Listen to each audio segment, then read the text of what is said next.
Hello students, today let's look at the line by line explanation of the chapter Ranga's Marriage from 11th class English book Snapshot.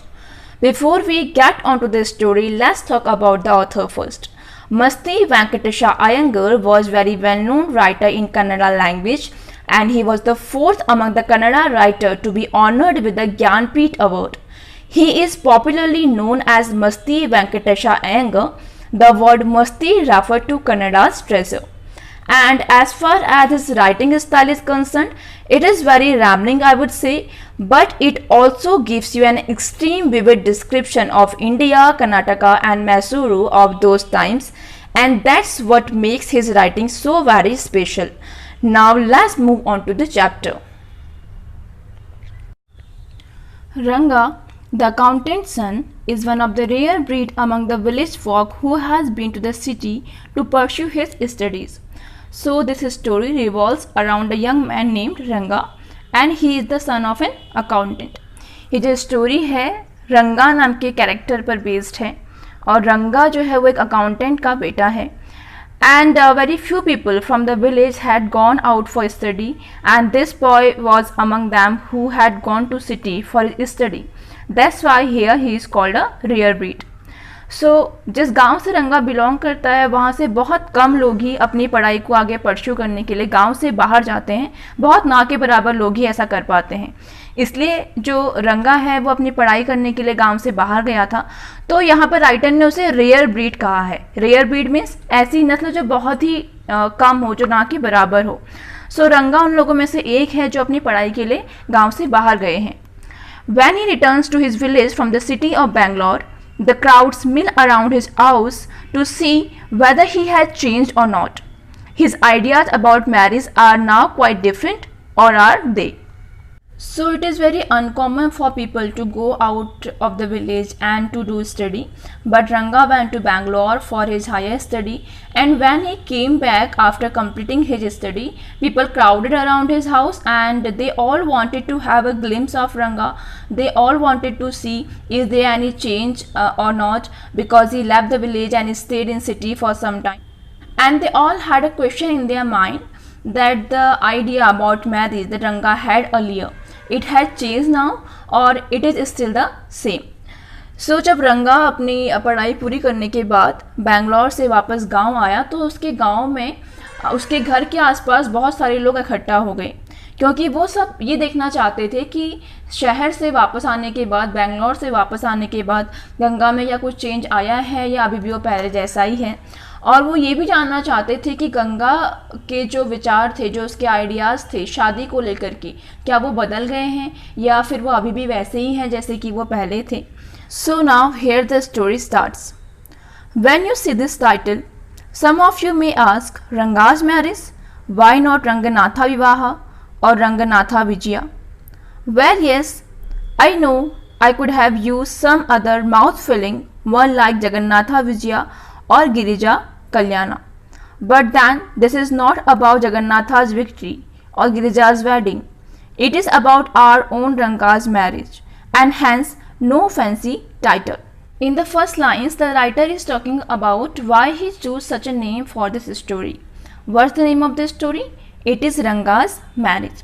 So he is saying that it has nothing to do with Jagannatha or Vijaya or whatever, and he is telling us the story of Ranga and how he got married. So that's why he had to choose this title, and it is about Ranga's marriage. That's why he did not choose any fancy title.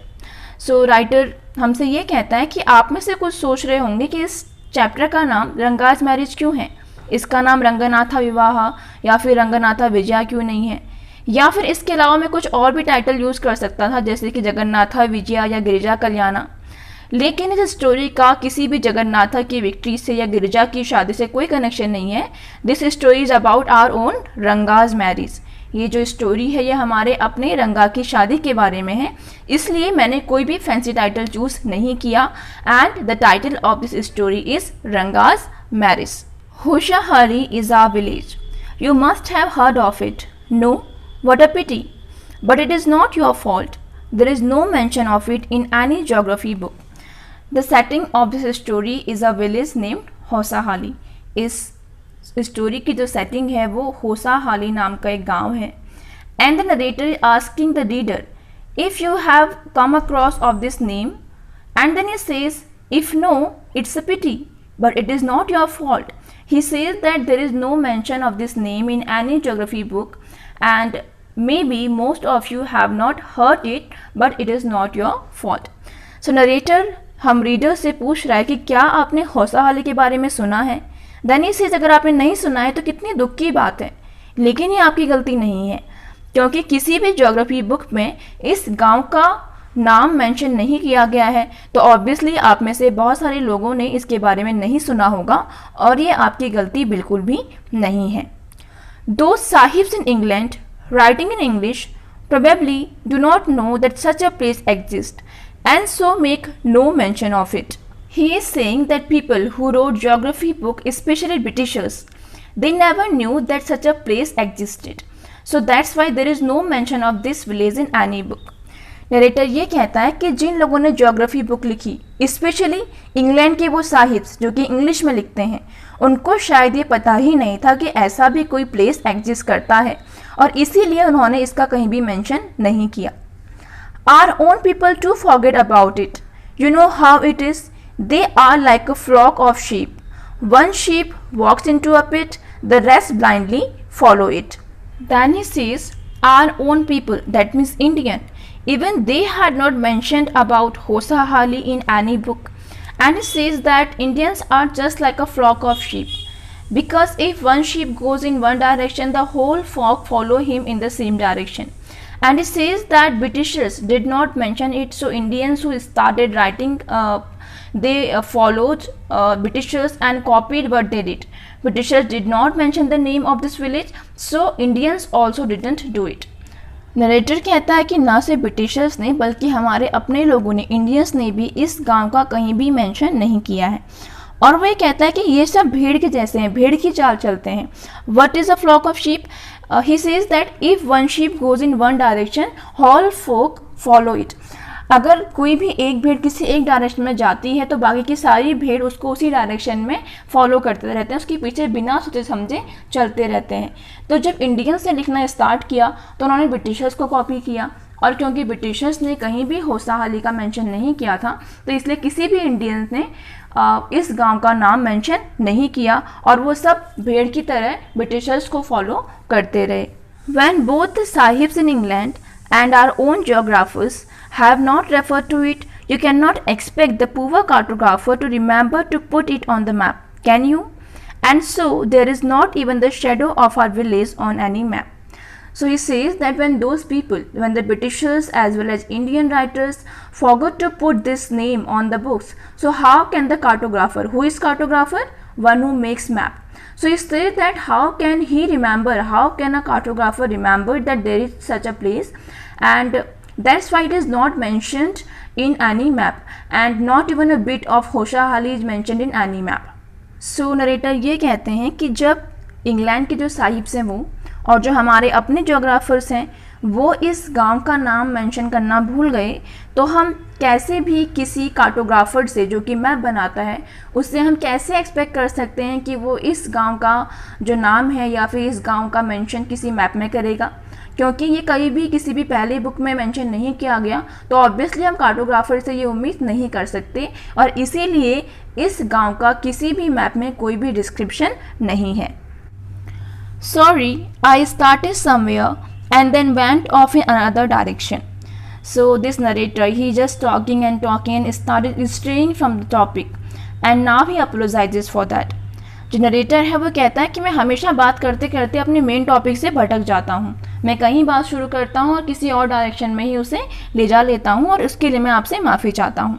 If the state of Mysore is to Bharatvarsha what the sweet Karikadabu is to a festive meal, then Hosahalli is to Mysore state what the feeling is to Karigadabu. He tells us that Mysore is very important for India. In the same way, this village Hosahalli is very important to Mysore, just like the sweet Karigadabu. Karigadabu is a South Indian fried sweet filled with coconut and sugar. So the narrator says that this sweet, it is very important for a festival, and the most important thing is the feeling inside. Similarly, the village Hosahali is also very important for the state of Mysore. Narrator ये कहते हैं कि मैसूर जो state है वो Bharatvarsh that means India के लिए उतना ही इम्पॉर्टेंट है जितना कि किसी भी फेस्टिवल के लिए करिका दाबू.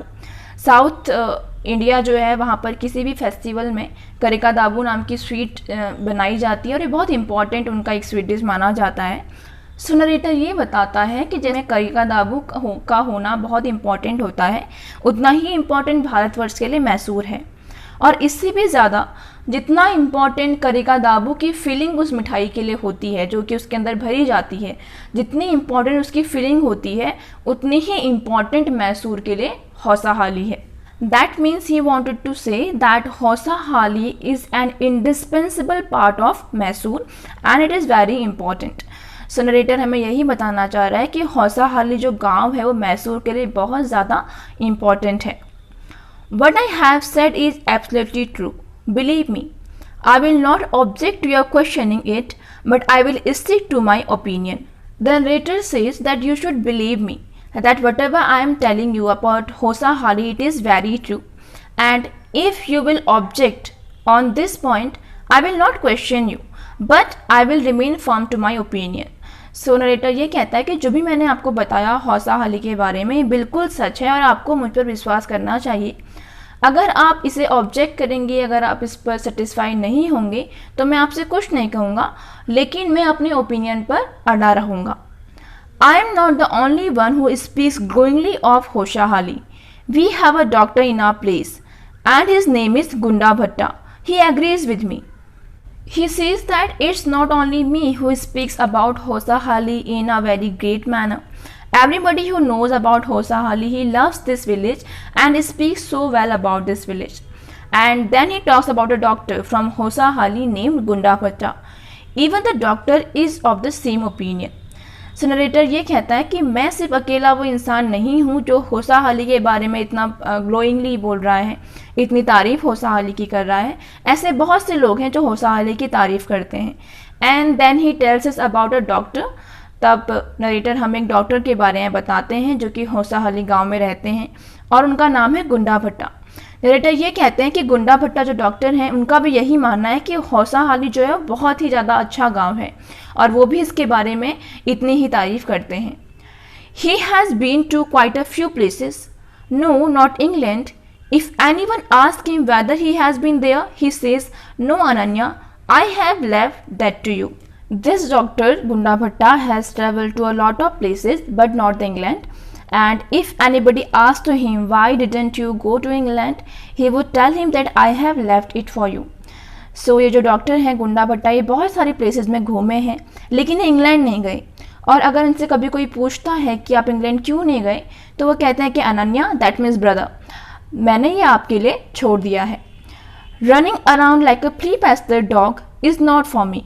आई have seen a few places in my time though. As a matter of fact he has seen many. Then the doctor says that suppose a dog is surrounded by fleas, so it will feel restless and start running here and there. So I don't want to behave like a dog and don't want to travel different places. And he says that I have seen a few places and that is enough for me. Then the narrator adds that he has gone to many places. So जब कोई इंसान उस doctor से पूछता है कि आप England नहीं गए तो बोलते हैं कि मैंने वो प्लेस आपके लिए छोड़ दिया है. और फिर वो ये कहते हैं कि मैं एक फ्ली पैस्टर डॉग की तरह, दैट मीन्स ऐसे डॉगी की तरह जिसको जो है पिस्सू ने या फिर कीड़ों ने परेशान कर रखा हो और वो परेशान हो और यहाँ वहाँ भाग रहा हो, तो मैं किसी भी ऐसे फ्ली पैस्टर डॉग की तरह बिहेव नहीं करना चाहता. दैट मीन्स मैं हमेशा यहाँ वहाँ नहीं घूमते रहना चाहता. मैं कुछ प्लेसेस पर गया हूँ और मुझे लगता है कि वो प्लेसेस जो हैं इनफ हैं. देन नरेटर बताता है कि ऑल्दो जो ये डॉक्टर हैं कह रहे हैं कि कुछ प्लेसेस पर गए हैं पर वो बहुत सारे प्लेसेस पर घूमे हैं. So here the point is that the doctor who had visited so many places, even he glorifies this place, Hosahali. Even he praises this Hosahali. That's why the narrator is telling us about him. So ये जो doctor हैं ये बहुत सारी जगहों पर गए हैं और ये बहुत सारी जगहों पर घूमे हैं और उसके बावजूद भी ये हौसाहाली की तारीफ़ कर, दैट मीन्स हौसाहाली वाकई में बहुत अच्छा प्लेस होगा और इसीलिए नरेटर हमें इस डॉक्टर के बारे में बता रहे हैं। We have some mango trees in our village, come visit us and I will give you a raw mango from one of them. So this narrator has a habit of straying from the topic and he always does so. Narrator को आदत है कि वो हमेशा अपने main point से भटक जाते हैं और हमेशा यहाँ वहाँ की बातें करने लगते हैं। He had started this story with the title that is Ranga's marriage, but then he strays from the topic and started giving us a description about his village Housahali, and now he is glorifying his village. He tells us that there are some mango trees in his village and he is asking us to visit his village, and when we will go there he will give us some raw mangoes. Narrator की ये habit है कि वो हमेशा अपने main topic से भटक जाते हैं। उन्होंने इस स्टोरी की शुरुआत रंगास मैरिज के साथ की थी, रंगा की शादी के बारे में बात कर रहे थे, लेकिन बात करते करते वो हौसाहाली के बारे में बात करने लगे और अब वो हौसाहाली का ही डिस्क्रिप्शन हमें दे रहे हैं। वो हमें बताते हैं कि उनके गांव में कुछ मैंगो के पेड़ हैं और वो हमें वहाँ पर आने के लिए इनवाइट करते हैं, and he says that when we will go there he will give us some raw mango. वो ये कहते हैं कि जब आप लोग मेरे गांव आओगे तो मैं आपको कुछ मैंगो दूंगा। Do not eat it, just take a bite, the sonnet is sure to go straight to your brahmarandhra. He says that you can't eat the whole mango and if you take one bite that is enough and it will directly go to your Brahmaranda. Brahmaranda is believed to be the crown of your head, and he is saying that the sourness of mango just hit onto your head. So narrator ये कहते हैं कि ये जो आम हमारे यहाँ पर होता है ये बहुत ज़्यादा खट्टा होता है और इतना खट्टा होता है कि आप इसे पूरा नहीं खा सकते, और अगर आप इसकी एक भी बाइट लेंगे तो वो बाइट सीधे आपके ब्रह्मरंधा पे हिट करेगी। Brahmarandha is considered the crown of your head, हमारे हेड का एक टॉप पार्ट को ब्रह्मरंधा समझा जाता है। सो नरेटर ये कहना चाहते हैं कि ये जो मैंगो है ये बहुत ज़्यादा खट्टा होता है और आप इसको एक बाइट से ज़्यादा नहीं खा सकते। I once took one such fruit home and a chutney was made out of it. All of us ate it. The cough we suffered from after that. It was when I went for cough medicine, then the doctor told me about the special quality of the fruit. So once what happened, this narrator, he took a mango to his home and make chutney, and the whole family had eaten it. And after having that chutney, because of the sourness of that fruit, they all had to suffer from cough, and then he had to visit doctor, and then the doctor explained him the quality of this fruit. So narrator बताते हैं कि एक बार मैं इस fruit को अपने घर लेकर के गया और मैंने चटनी बनाई और मेरी पूरी फैमिली ने उस चटनी को खाया, लेकिन उस चटनी को खाते ही हम सबको कफ हो गया और तब मुझे मेडिसिन के लिए डॉक्टर के पास जाना पड़ा, और तब डॉक्टर ने मुझे इस मैंगो की क्वालिटी के बारे में बताया कि ये जो मैंगो है ये बहुत ज़्यादा खट्टा है और आप पूरा मैंगो एक साथ नहीं खा सकते। Just as the mango is special, so is everything else around our village. We have a creeper growing in the ever so fine water of the village pond. Its flowers are a feast to behold. Get 2 leaves from the creeper when you go to the pond for your bath. So narrator says that just like this mango, everything is special in हौसाहाली. So narrator कहते हैं कि इस mango की तरह ही हौसाहाली की हर एक चीज़ जो है वो स्पेशल है. Then he tells us about a creeper. फिर वो हमें एक बेल के बारे में बताते हैं that grows in a pond near हौसाहाली, जो कि हौसाहाली में एक pond में उगती है. And it says that its flowers are feast to behold. That means they gives pleasure to the beholder. So narrator कहते हैं कि जो इसके flowers हैं बहुत सुंदर हैं और जो भी इनको देखता है बहुत खुश हो जाता है. And you can also use its leaves for your afternoon meal, and if sometime you visit this pond for a bath, you can take 2 leaves from there and on that you can serve your afternoon meal.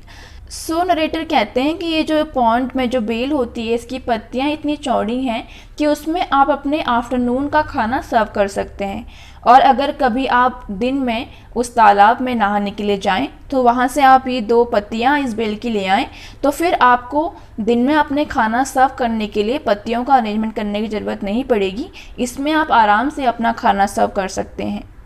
You will say I am rambling. It is always like that when the subject of our village comes up, but enough. Then he feels that he is rambling, that means he is deviating from the original subject. So he says that it always happens with me. Whenever I start talking about Hausahali, I kept on talking. But now it's enough. I have told you more than what is needed to know about my village. Now I will stop this topic. If anyone of you would like to visit us, drop me a line. I will let you know where Hausahali is and what things are like here. The best way of getting to know a place is to visit it. Don't you agree?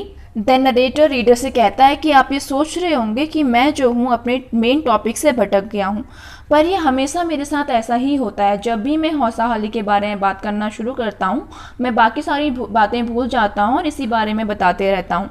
लेकिन अब बहुत हो गया, अब मैं आपको इसके बारे में नहीं बताऊँगा।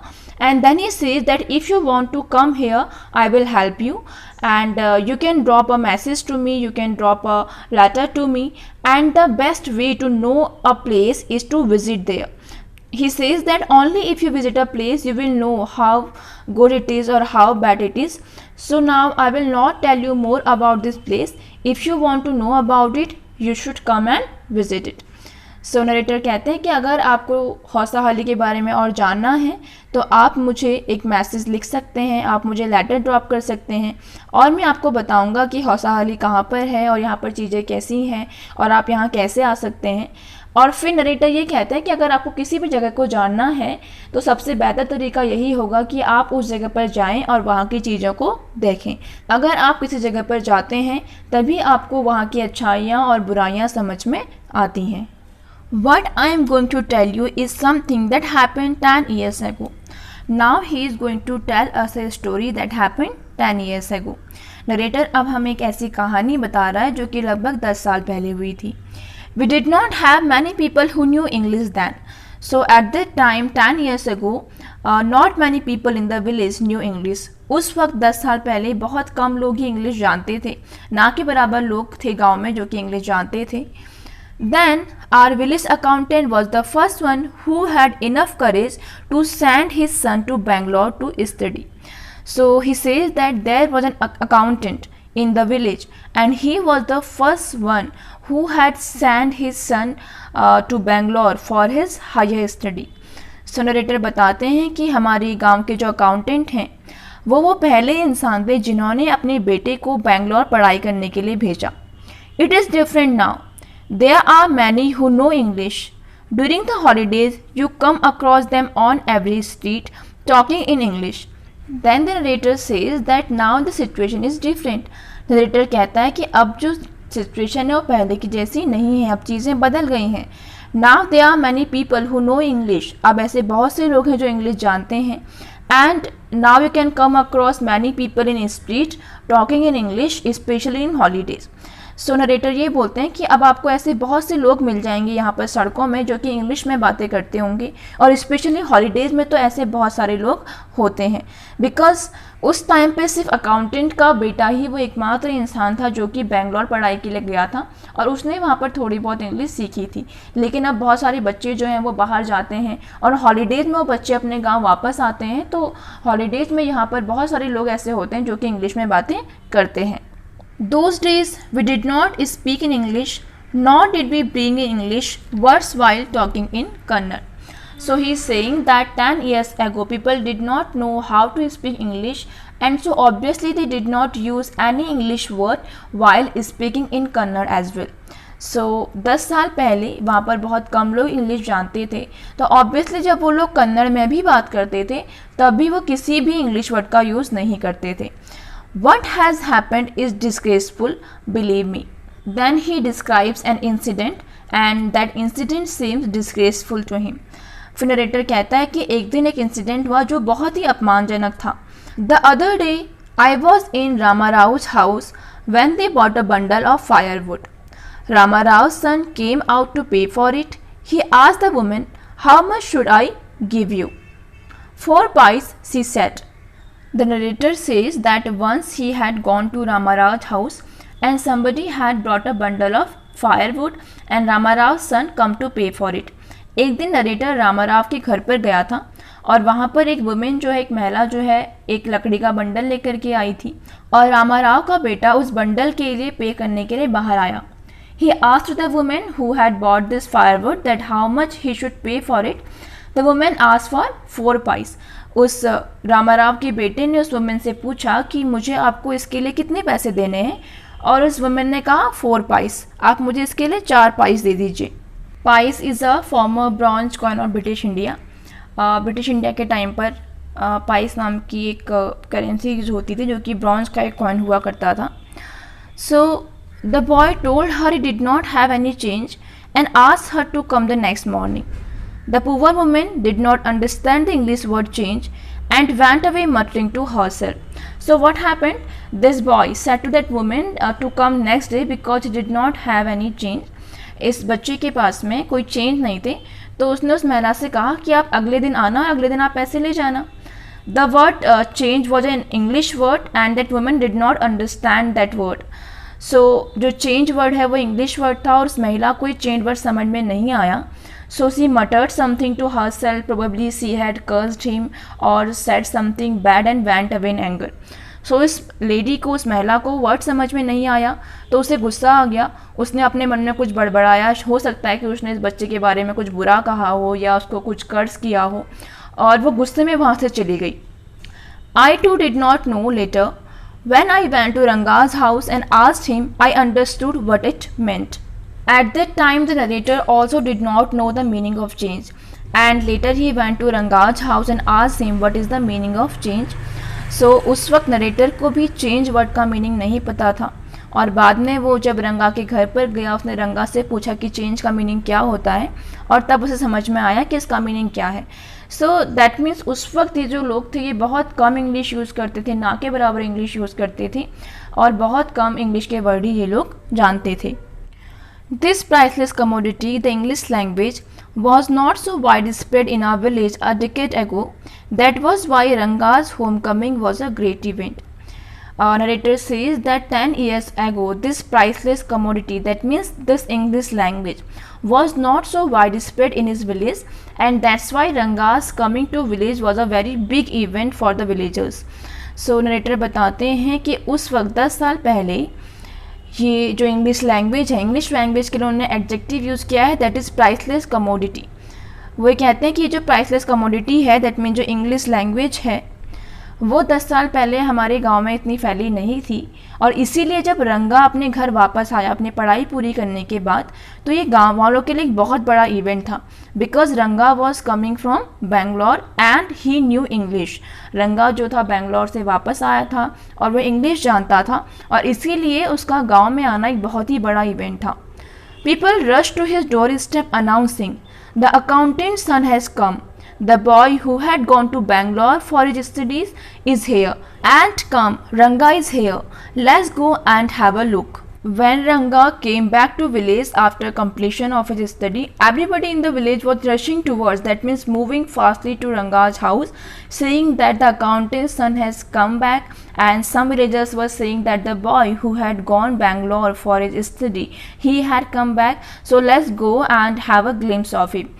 So सभी लोग जो थे वो रंगा को देखने के लिए बहुत ज़्यादा एक्साइटेड थे, और जब रंगा अपने गांव वापस आया तो सारे लोग उसके घर की तरफ भागते हुए जा रहे थे। कुछ लोग कह रहे थे कि अकाउंटेंट का जो बेटा है वो वापस आ गया है, कुछ लोग ये कह रहे थे कि जो लड़का बेंगलोर पढ़ाई करने के लिए गया था वो वापस आ गया है, तो चलो जा कर के उसे देखते हैं। Attracted by the crowd, I too went and stood in the courtyard and asked, "Why have all these people come? There is no performing monkey here." So when all the people were rushing to Ranga's house to see him, the narrator got attracted towards the crowd, and he also went there and stood in the courtyard. And he asked to everyone that why you all are gathered here. There isn't any monkey who is performing. So what is the reason behind this crowd? So जब सारे लोग उस तरफ जा रहे थे, narrator भी उस भीड़ को देख करके अट्रैक्ट हुआ, और वो भी रंगा के कोर्टयार्ड में जाकर, दैट मीन्स आंगन में जाकर के खड़ा हो गया, और वहाँ जाकर उसने देखा कि यहाँ पर तो कुछ भी नहीं हो रहा। तो उसने लोगों से पूछा कि यहाँ पर कोई मंकी तो परफॉर्म कर नहीं रहा है, तो आप सब लोग यहाँ पे क्यों इकट्ठा हुए हैं? A boy, a fellow without any brain said, loud enough for everyone to hear, "What are you doing here then?" A youngster, immature and without any manners, thinking that all these things were now of the past, I kept quiet. So when narrator asked that there isn't any monkey performing, so there was a boy, and this boy was very full, and he replied the narrator very loudly that if no monkey is performing here, what are you doing here? So वहाँ पर एक लड़का था उस भीड़ में, और जब नरेटर ने क्वेश्चन किया कि यहाँ पर तो कोई मंकी परफॉर्म नहीं कर रहा है, तो आप सब यहाँ क्या कर रहे हैं, तो उस लड़के ने नरेटर को आंसर किया और बहुत लाउडली उसने बोला, अच्छा अगर कोई मंकी यहाँ पर नहीं तो आप यहाँ क्या कर रहे हो? And narrator felt very bad. He said that this youngster, this boy, he is very immature, he hasn't any manners. So narrator कहते हैं कि उस बच्चे को बिल्कुल भी मैनर्स नहीं थे और वो बहुत ज़्यादा इमेच्योर था. And then he says that all this things are of past now, so I thought I should kept quiet. फिर नरेटर ने ये सोचा कि ये सारी बातें जो हैं पास की हो चुकी हैं, मुझे इस बच्चे से बहस नहीं करनी चाहिए, तो मैं वहाँ पर चुपचाप खड़ा रहा. Seeing so many people there, Ranga came out with a smile on his face. So Ranga, the boy who had gone Bangalore for his study, came there with a broad smile on his face because people were waiting to have a look at him. So Ranga जब बाहर आया, बहुत सारे लोग उसका wait कर रहे थे, तो रंगा के चेहरे पर एक बड़ी सी मुस्कान थी. Had we all gone inside, the place would have turned into what people call the black hole of Calcutta. What is black hole of Calcutta? Actually, it is a small dungeon in which in 1756 the Nawab of Bengal repeatedly confined 146 English prisoners, of whom only 23 survived. Black hole of Calcutta एक बहुत छोटी सी jail है जिसमें एक बार एक नवाब ने लगभग 146 English prisoners को, कैदियों को वहाँ डाल दिया था, और ओवर क्राउडेड होने की वजह से सिर्फ 23 ही उसमें बच पाए थे. So narrator says that if all the people who had crowded outside, if they would have gone inside the home, it would have turned into black hole of Calcutta and they must have died there. So narrator कहते हैं कि वहाँ पर इतनी ज़्यादा भीड़ थी कि अगर वो सारी भीड़ उस कोर्टयार्ड से घर के अंदर चली जाती तो वो जो घर है वो ब्लैक होल ऑफ कैलकटा में बदल जाता और वो सारे भीड़ की वजह से ही वहीं धक्का मुक्की की वजह से वहीं मर जाते. Thank God it did not. Everyone surprised to see that Ranga was the same as he had been 6 months ago when he had first left our village. Then narrator says, thank God it did not happen in that way and we stood only in the courtyard. Then he says that when Ranga came and smiled, people got surprised because they felt that Ranga had not changed at all. He is still the same as he had left the village 6 months ago. सो जब रंगा बाहर आया और मुस्कुराया तो लोग बहुत surprise हुए ये देख करके कि रंगा में कोई भी चेंज नहीं आया है. रंगा जैसा यहाँ से गया था 6 महीने पहले वो अभी भी वैसा ही है. An old lady who was near him ran her hand over his chest, looked into his eyes and said, the Janewara is still there. He hasn't lost his caste. She went away soon after that. Ranga laughed. So there was an old lady and who has come to see Ranga. She just ran her hand over his chest and looked into his eyes and then she said, he is still wearing the Janewara. Janewara is the sacred thread worn by Brahmins across their chest. So she wanted to see if it is still there or the boy had removed it. And when she found the Janewara over his chest, she said, he hasn't left his caste, that means he hasn't left his tradition. So वहाँ पर एक old lady थी, वो रंगा के पास आई, उन्होंने रंगा की चेस्ट पर अपना हाथ फेरा और वो ये चेक करना चाह रही थी कि जनेवारा जो है वो रंगा ने पहना है या नहीं पहना है. जनेवारा एक सैक्रेड धागा होता है जो कि ब्राह्मण्स पहनते हैं, इसे जनेऊ भी कहा जाता है. सो वो ओल्ड लेडी चेक करना चाहती थी कि रंगा ने वो अभी पहना है या नहीं पहना है. और जब उन्होंने देखा कि रंगा ने ये पहना हुआ है तो वो बोली कि रंगा ने अपने ट्रेडिशन को नहीं खोया है, उन्होंने अपनी कास्ट को नहीं खोया है. दैट मीन्स उनमें अभी भी वो संस्कार हैं जो कि उनकी फैमिली ने या उनकी कास्ट से उनको मिले हुए हैं. After saying all these things and after checking the Janewara, this woman left the place and Ranga laughed at it. So ये सब के बाद वो लेडी वहाँ से चली गई और रंगा इस बात पर हंसा.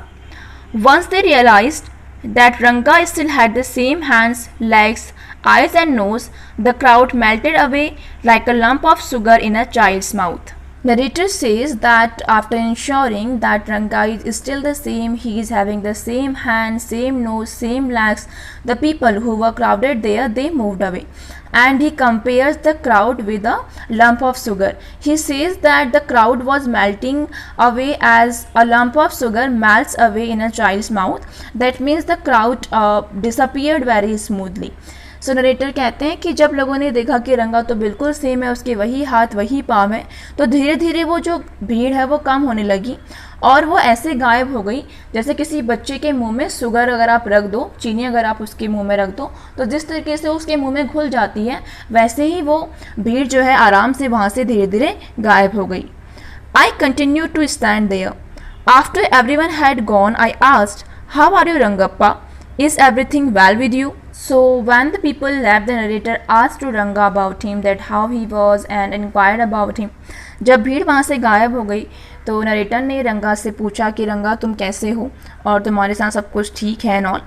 So it was only then that Ranga noticed me. He came near me and did a namaskara respectfully, saying, I am all right with your blessings. So he says that Ranga did not notice him until then. And as soon as he noticed, he came near him to do namaskara, and then he replied that I am all right with your blessings.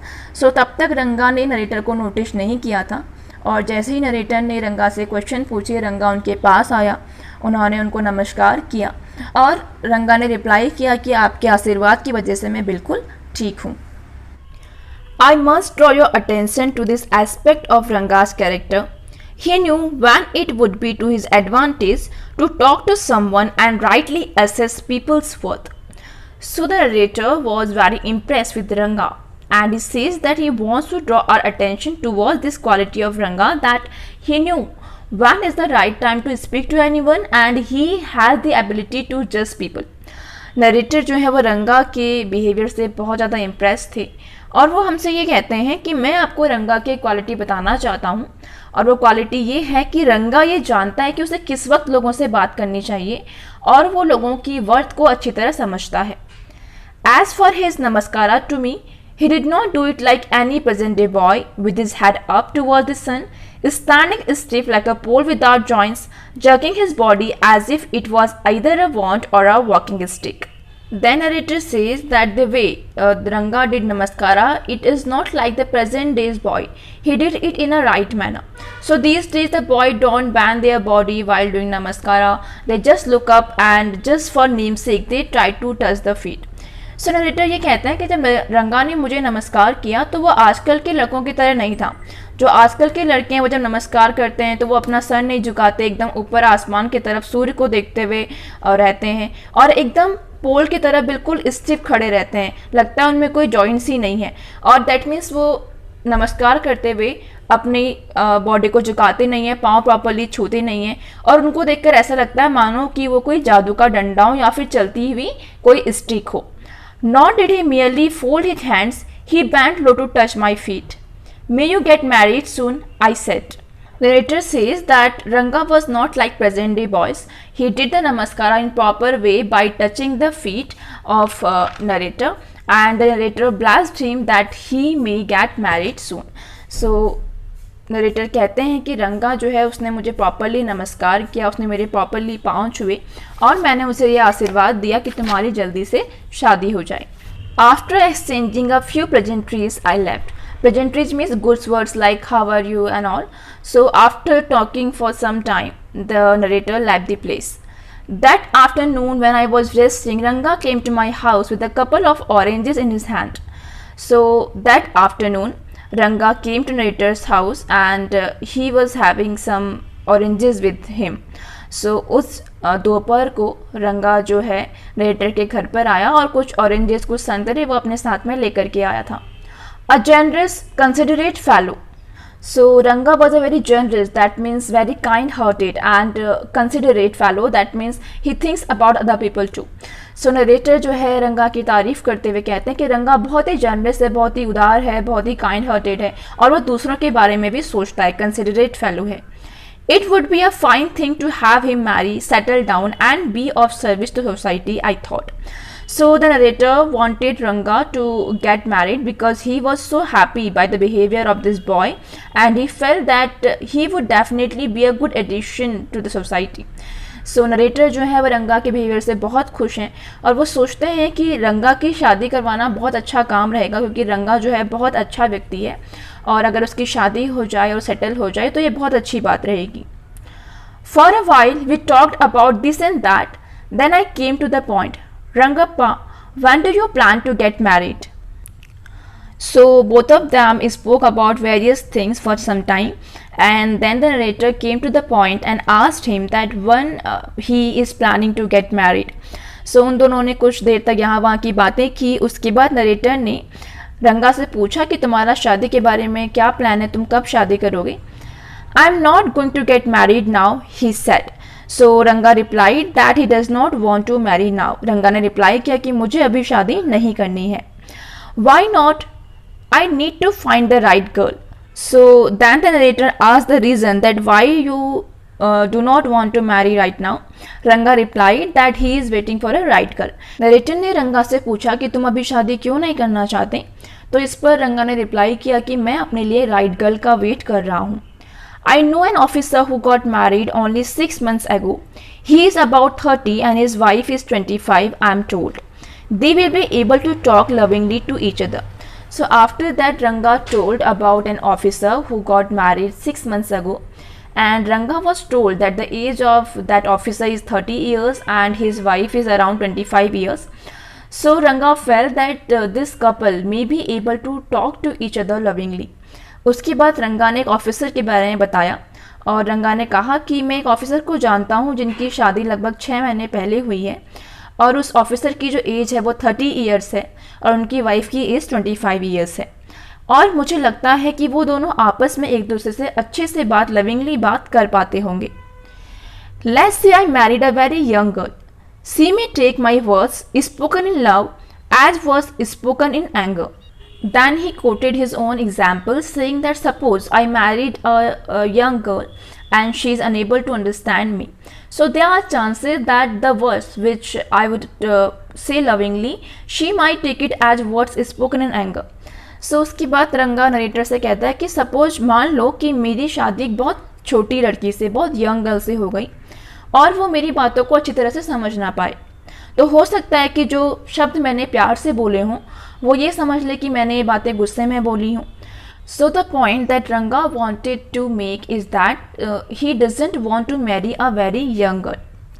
Recently, a troupe in Bangalore staged the play Sakuntala. There is no question of Dushyanta falling in love with Sakuntala if she were young like the present-day brides, is there? What would have happened to Kalidasa's play? Now, Ranga talks about a play staged recently by a troupe in Bangalore, and the name of that play was Sakuntala. So in that, both the king Dushyanta and the girl Sakuntala were mature enough to fall in love. इसके बाद रंगा शकुंतला नाम के नाटक के बारे में बात करता है जो कि कालिदास के द्वारा लिखा गया है और वह कहता है कि कुछ दिनों पहले ये जो नाटक है शकुंतला, इसको एक ट्रूप ने, एक समूह ने बेंगलोर में परफॉर्म किया था और वो ये कहता है कि इस नाटक में शकुंतला और दुष्यंत दोनों ही मैच्योर थे। And then he says that if Sakuntala were very young like present day brides, so Dushyanta never felt in love with her and this play could not be so much successful. So रंगा कहता है कि अगर उस play में जो शकुंतला है वो बहुत ज़्यादा छोटी होती तो दुष्यंत को कभी भी शकुंतला से प्यार नहीं होता और कभी भी ये प्ले जो है इतना सक्सेसफुल नहीं होता। ये प्ले इतना सक्सेसफुल इसीलिए है क्योंकि उस प्ले में शकुंतला और दुष्यंत दोनों ही मैच्योर हैं।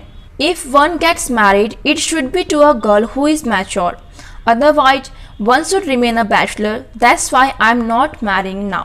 Actually, in those days, child marriages were very common and young girls were married to men who were very older than them. So, Ranga says that I don't want anything like that. I want to marry a mature girl. Ranga had this opinion that if one gets married, he should marry a mature girl. And if he doesn't get a mature girl, let him remain a bachelor. And then he says that it is the reason that I don't want to marry now. I wanted to search a right girl for me. उन दिनों child marriages, बाल विवाह बहुत common था और specially जो young girls होती थी, जो छोटी लड़कियां होती थी, उनकी शादी उनसे उम्र में कई साल बड़े लड़के से कर दी जाती थी। तो रंगा का ये मानना है कि मुझे किसी भी छोटी लड़की से शादी नहीं करनी, मुझे अपने लिए मैच्योर गर्ल चाहिए। और वो कहता है कि अगर कोई भी इंसान शादी करता है तो उसे अपने लिए एक मैच्योर गर्ल ही ढूंढनी चाहिए, अदरवाइज उसे बैचलर ही रहना चाहिए। और यही रीज़न है कि रंगा अभी शादी नहीं करना चाहता। Is there any other reason? A man should marry a girl he admires. What we have now are arranged marriages. So narrator wanted to know whether there was any other reason for Ranga not marrying now. So he replied that he doesn't like arranged marriages that are happening now. A man should marry a girl he admires. So narrator रंगा से पूछता है कि क्या बस यही एक reason है या कोई और भी रीज़न है कि तुम अभी शादी नहीं करना चाहती? रंगा रिप्लाई करता है कि मुझे अरेंज मैरिजेस पसंद नहीं हैं। किसी भी इंसान को ऐसी लड़की से शादी करनी चाहिए जिसको वो एडमायर करता हो, जिसको वो पसंद करता हो। How can one admire a girl with milk stains on one side of her face and wetness on the other, or so young that she doesn't even know how to bite her fingers? Ranga says that man should marry a girl he admires.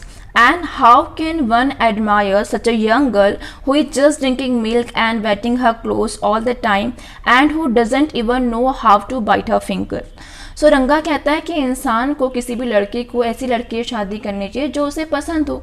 और अगर कोई लड़की इतनी छोटी है कि वो हमेशा दूध पीती रहती है और दूध पी करके अपने कपड़ों पर गिराती रहती है, या फिर वो इतनी छोटी कि उसे ये भी नहीं पता उसे अपनी फिंगर्स कैसे बाइट करनी है, अपने नेल्स कैसे काटने हैं, तो कोई भी इतनी छोटी लड़की को कैसे पसंद कर सकता है। In short he was trying to tell him that he doesn't want to marry a young girl and he wants a mature girl for him. One a neem fruit, the other a bitter gourd. Exactly, Ranga said, laughing. So the narrator was just joking and telling that your reason for not marrying are just like neem fruit and a bitter gourd. So narrator मजाक में रंगा से कहते हैं कि तुम्हारे जो ये रीजन्स हैं शादी नहीं करने के, ये नीम चढ़े हुए करेले जैसे हैं। एक तो तुम्हें यंग गर्ल से शादी नहीं करनी और दूसरा तुम्हें अरेंज मैरिजेज भी पसंद नहीं है। Exactly, Ranga said laughing and then Ranga also started laughing on it.